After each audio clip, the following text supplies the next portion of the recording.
In this video, I'm going to show you how to copy and paste code in Google Colab.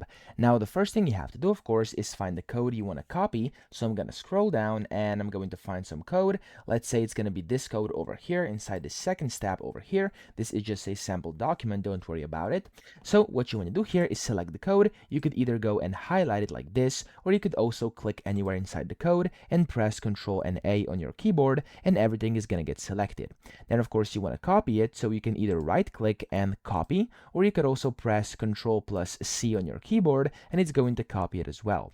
Then you want to go and of course select where you want to paste your code. So I'm going to go to the top here and I'm just going to actually click on plus code to add a code block. And then whenever you do this, you can either right click and over here you can basically just like right click and paste, or of course you could also Ctrl and V on your keyboard and that's going to work as well. Okay, so for some reason for me, when I right click, the paste option is not showing. So if for you that's happening as well, just use the keyboard shortcut, which is Ctrl and V on your keyboard, and that's how it's going to look like. It's going to paste in the code we just copied. So I hope this video helped you out. If it did, please subscribe to the channel and help me out as well.